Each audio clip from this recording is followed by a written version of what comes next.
Well, we are live here at halftime of the final semifinal game of the night. It is Corbin against North Laurel, and we want to update the score for him here, Larry Dickerson. Yep, North Laurel leads here at halftime by 7, 36-29. Corbin hanging in there with the Lady Jags. Of course, Corbin actually, Ronnie, had a 1-point lead at one time there, 14-13, and then it was tied at 16, and you had Miss Brooke Nicholson hit a three-quarter court shot at the buzzer at the end of the first quarter to take a 3-point lead after the first quarter, and they currently lead here 36-29 over Corbin at halftime. Well, you figure you take away that 3 points right there, as you mentioned, it's only a 4-point game. Still right now, a 3-possession game. North Laurel probably heavy favored into this game. You got to think Coach Wilson likes where his Lady Redhounds are here at halftime.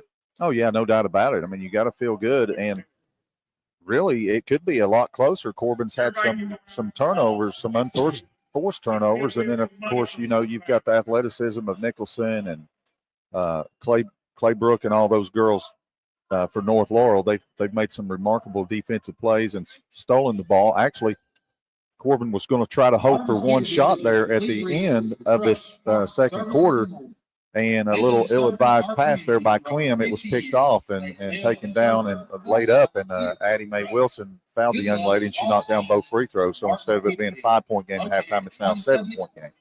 One thing we'll say about North Laurel, they're not going to beat themselves. No, very smart, talented team. Very well coached. Eddie Mahan, again, you know, won this thing multiple years. They're the defending 13th region tournament champs. As we get our stats here at halftime, that we'll go over here in just a moment. But probably the prohibited favorites coming into this tournament.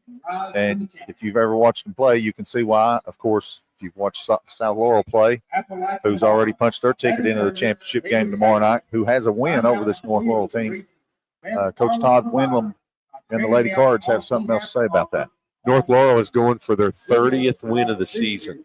Corbin's going for their 20th. So it's just amazing to think what kind of season North Laurel has had. They've been ranked in the top 10 in the state most of the season.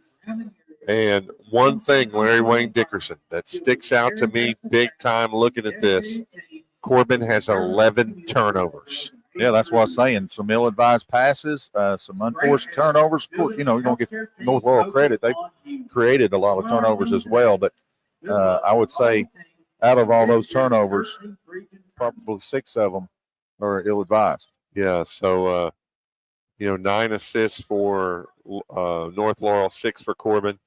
Rebounding, you look at rebounding. Corbin's winning the battle of the board, 17-14. Yep, and 3-point shooting. That's pretty impressive there. Actually, Corbin is shooting better than North Laurel when it comes to 3-pointers. Yeah, Corbin 4 out of 6 for 66.7%, and North is 6 out of 18 for 33%. What does that tell you? North Laurel has shot 3 times more 3-pointers than Corbin. And one of them, that three-quarter shot that went in there at the end of the first quarter. So in a lot of ways, Corbin's very fortunate with 11 turnovers and 18 3-pointer shot to only be down 7 points at halftime, 36-29. Yeah, like I said, before Nicholson hit that three, it would have been 14-14 after the first quarter, but North Laurel took a 17-14 lead there at the buzzer going into the second quarter, and they outscored them by 4 in the second quarter. Did the Lady Jags over the Lady Redhounds 19-15. That's where we stand with a 7-point North Laurel lead, 36-29. Nicholson leads all scorers with 14 for North, 9 points for Bella Lewis, which is it's good to see her scoring like that. But Corbin already has 2 girls in double digits. Yeah, that's Reagan Walker as well as Lydia King, the sophomore. They've got 10 points apiece, and then you've got 3 points from Michaela Williams and 2 points each for Kylie Clem, the senior, Izzy Walker, and Addie Mae Wilson. So South Laurel beat Knox Central by 10 points in the first semifinal game. The winner of this game, they don't have a lot of rest, Larry. They'll have to come right back here tomorrow night at 7 o'clock for the championship game.